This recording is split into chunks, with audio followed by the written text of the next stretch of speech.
ఈ యొక్క ప్రసన్నాంజనేయ స్వామి దేవస్థానం ప్రగతి నగర్, ఏసరావు నగర్.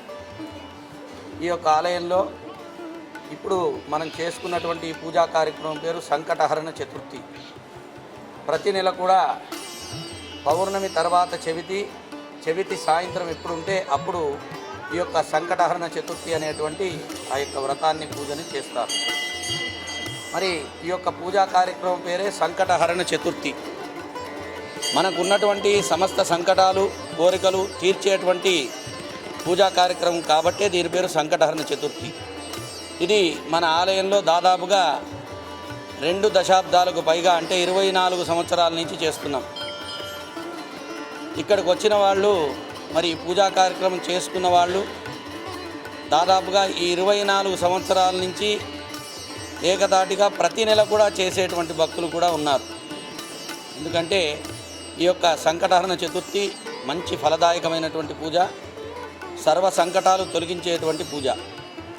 ఈ పూజా కార్యక్రమం బహుళ చెవితి, పౌర్ణమి తర్వాత చెవితి సాయంత్రం ఎప్పుడుంటే అప్పుడు ఈ యొక్క మహాగణపతికి పంచామృతాభిషేకం, వివిధ ఫలరసాభిషేకం, అలాగే ఇక్షురసాభిషేకం, నారికేల తీర్థాభిషేకం, వివిధ విశేషమైనటువంటి అభిషేకాలు చేసి స్వామివారికి అతి ప్రీతికరమైనటువంటి కుడుములు, ఉండ్రాళ్ళు ఇత్యాది నివేదనలు చేసి మరి ఆ స్వామి యొక్క దర్శనం చేసుకొని, అందులో భాగంగా ప్రధానంగా మరి ప్రతి వాళ్ళ ఇంటికి ఈ యొక్క స్వామివారి ప్రతిరూపంగా ఒక పూర్ణఫలం ఇచ్చేటువంటి పూజా కార్యక్రమం ఇక్కడ జరుగుతోంది 24 సంవత్సరాల నుంచి. ప్రతి భక్తులు ఒక పీచు తీయని కొబ్బరికాయ, అంటే అది పూర్ణఫలం అంటారు, ఆ పూర్ణఫలాన్ని తెచ్చుకొని వారి యొక్క మనసులో ఉన్నటువంటి కోరిక కానీ సంకటం కానీ తీరాలని వారు కోరుకొని అర్చకులైనటువంటి మా చేతికిస్తే ఆ యొక్క మహాగణపతి సంకటహరణ మహాగణపతి స్వామి వారి కుడి చేతికి తాకించి గణపతి బీజాక్షరంతో దాన్ని మంత్రించి వారికి ఆ కొబ్బరికాయని ఇవ్వడం జరుగుతుంది.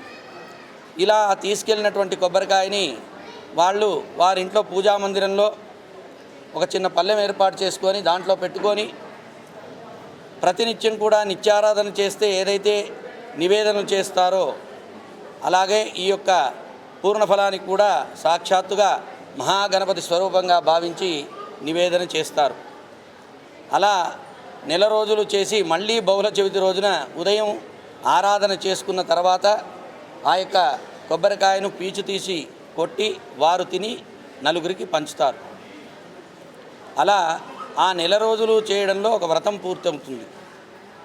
ఇలాగా ఆ యొక్క పూర్ణఫలం మన ఇంట్లో పూజ గదిలో ఒక రక్షాయంత్రంలాగా ఉండి మనకు ఎటువంటి సంకటాలు రాకుండా మనను ప్రతినిత్యం కాపాడేటువంటి పూజా కార్యక్రమం కాబట్టే దీని పేరు సంకటహరణ చతుర్థి. ఇది మా నాన్నగారైనటువంటి శ్రీమాన్ శ్రీ మాడభూషణి కృష్ణమూర్తి గారు 2000 సంవత్సరంలో మరి ఇక్కడ ఈ సంకటహరణ చతుర్థి పూజా కార్యక్రమాన్ని మొదలుపెట్టాం. వారి స్వహస్తాలతో మొదలుపెట్టారు. మరి కొన్ని అనివార్య కారణాలలో వారు ఇవాళ రాలేకపోయారు. కానీ స్వామివారి యొక్క ఈ యొక్క పూజా కార్యక్రమం వ్రతము ఏదైతే ఉందో అశేషమైనటువంటి భక్త సందోహంతో అతి వైభవంగా ప్రతి నెల ఎప్పటికప్పుడు వైభవంగా జరుగుతోంది. ఎందుకంటే మేము మొదలు సంకటహర చతుర్థి పూజ మొదలుపెట్టినప్పుడు దీని టికెట్ 11 రూపాయలు, 5 రూపాయలేమో అర్చనకి, 6 రూపాయలేమో ప్రసాదం తయారు చేయడానికి. అలా మొదలైనటువంటి ఈ యొక్క సంకటహర చతుర్థి ఇవాళటి రోజున దాదాపుగా 150 రూపాయల టికెట్, 400 నుంచి 450 మంది టికెట్ కట్టి ఈ యొక్క పూజలో పాల్గొంటారు ప్రతి నెల. ఇలా ఈ యొక్క సంకటహర మహాగణపతి అందరి కోరికలు తీరుస్తూ అందరి సంకటాలు తీరుస్తూ చక్కగా మనందరికీ చల్లని ఆయురారోగ్య ఐశ్వర్యాలు ఇచ్చి మనం కాపాడాలని ఈ యొక్క రాజ్ టీవీ మాధ్యమంగా భక్తులందరికీ కూడా తెలియజేస్తున్నాం. అందరూ కూడా ఈ యొక్క సంకటహర మహాగణపతి దర్శనానికి వచ్చి ఈ యొక్క పూజా కార్యక్రమంలో పాల్గొని ఆ స్వామి యొక్క విశేషమైనటువంటి కృపకు పాత్రలు కాగలరని మనవి. జై మహాగణాధిపతే నమః.